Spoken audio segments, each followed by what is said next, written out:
And the moment when I thought we made probably the biggest mistake of our lives is when we were trying to start it with 2 jump boxes on it. And it said ignition system failure, which made me think this thing is not going to start no matter how much juice we put to the battery.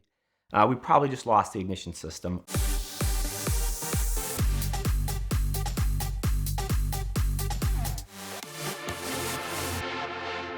I bought a lot of cars throughout my day, and one of the things that I like to do, and a lot of my buddies and I like to do, is that if we find a cool car that we're both kind of interested in, we'll just buy it together. A lot of times we can both enjoy the car that way. We can have a lot of fun with it, and when we sell it, we both get our money back, and we're usually pretty happy with it. So my buddy Mike, I used to work with him for a while. We worked at a dealership together. We bought a few cars together. We had some Porsches, and we had done it in the past, and it had been a while. Mike's got a Viper, I've got a Viper, he's got a couple other cool cars, and we always talk about cars, all the time. And one day, out of the blue, sitting at home, and he texts me and he says, "Hey, you want to buy a Phantom?"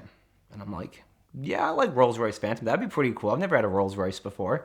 And I'm like, "What's the situation on why do you want to buy a Phantom?" And Mike has a cousin named Luke. He lives over in Japan. Luke had recently taken it on trade. He works to export cars from Japan. Luke had recently taken it on trade, a 2007 Rolls Royce Phantom. He originally had taken it for a customer in Canada that backed out of it, and now he was just kind of stuck with it. So he texts Mike saying, "Hey, do you know anybody that wants this Phantom? It was a US car originally, so it can be easily exported back into the United States." And so he sent it to me, and I'm like, that's something that we could definitely take a look at. So I start digging into it. I get the VIN, I get the pictures, I start kind of going through it.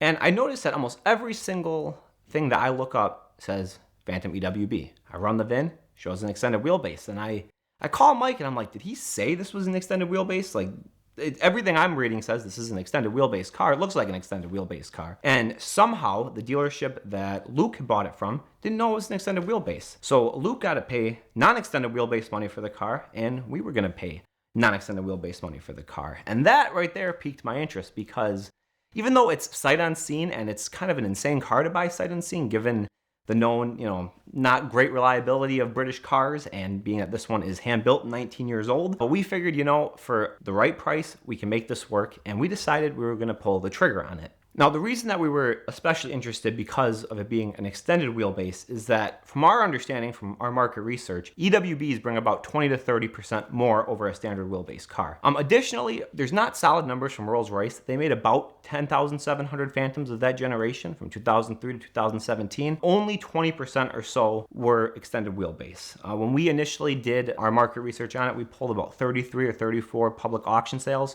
only 6 of which were extended wheelbase. That did make it a little tougher to gauge the market on the car. Our car had 48,000 miles on it when we bought it, which is on the higher side for a Rolls Royce, as crazy as that sounds. We weren't able to get a direct extended wheelbase comparable sale with that level of mileage, but there are some regular Phantoms that have sold with more miles than that.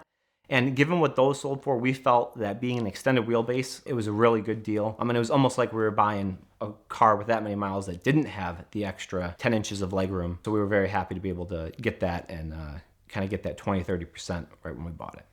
Now, the problem was neither of us had ever imported a car before. So we were going into this completely blind.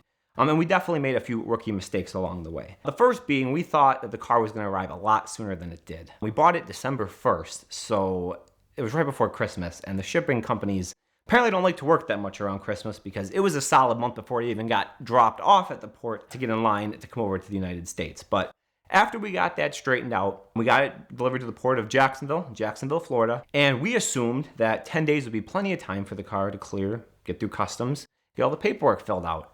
And we were really excited. We were flying out on a Thursday, and Monday rolls around, I still haven't got an email saying my car is ready for pickup. So I call Mike and I'm like, we bought this car and we haven't seen it for 3 months, and this seems weird that we don't have an email saying that we can pick the car up yet. So we decided to give them a call thinking, maybe they just didn't send the email. Who knows what's going on? And they pretty much say, well, it's kind of stuck up in customs. There's a bond issue with it, and we'll let you know.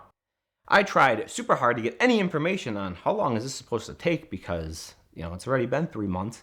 And they were very unwilling to give it. And we had already booked flights and a hotel to come down and pick up these said cars. So that was a tough lesson in not jumping the gun on booking any travel plans for that. But we did ultimately, were able to get it released, and we were able to kind of just push our trip back a week or two. So we end up flying down to Jacksonville because when you buy a car, the only way to get it back home is to drive it back. There's no sense in shipping it because as the most enjoyable time with the car is probably when you get to take that first initial drive to bond with it. And of course, we didn't know that only the person who paid for the car is allowed to go in. So because we had sent the money from one account, Mike wasn't allowed to go into the port with me. And we had to get an escort because we don't have the credentials to walk into the port by ourselves. And so they drive us back there. And of course, because the car had been sitting for a few weeks, it was dead as a doornail.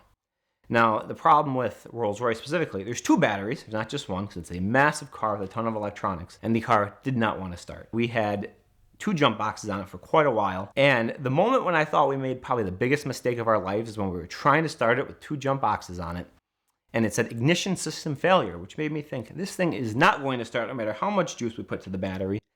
We probably just lost the ignition system. We're in Florida. We have 4 days to get us back before we have to go back to work. And we have no clue what we're going to do because we were planning on driving this thing.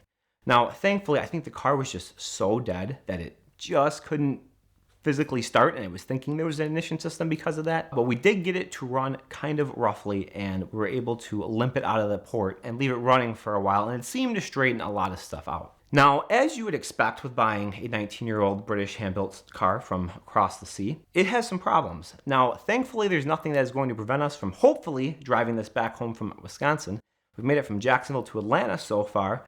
But, one of the doors doesn't want to open. I think we have 4 lights on the dashboard, all for various things. Every time you come to a stop, it makes the typical BMW chime at you for some issue with one of the doors or some electronic or something. And the operating system is quite possibly the most complicated thing I've ever tried to use in my life. So with all that being said, I think the car is absolutely fantastic.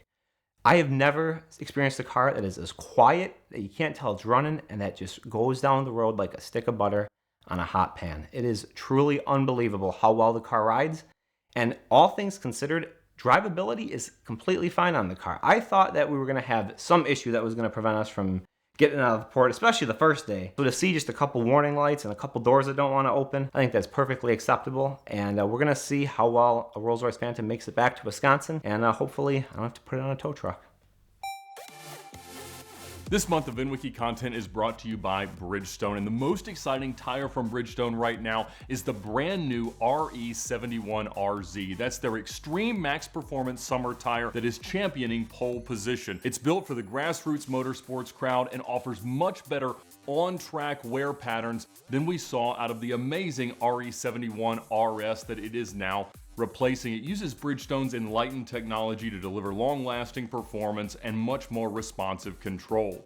And the RE71RZ is now available across North America in 45 sizes since December 31st of last year. This new tire meets all requirements for SCCA racing and will be eligible for competition use in 2026 for solo and time trials. This new tire is 0.74 seconds faster on a dry lap and 0.75 of a second faster in a wet lap compared to the outgoing RE71RS. This really is an amazing new sports car and supercar tire from Bridgestone, so check it out now, along with everything else that we love about Bridgestone at the link in the description below.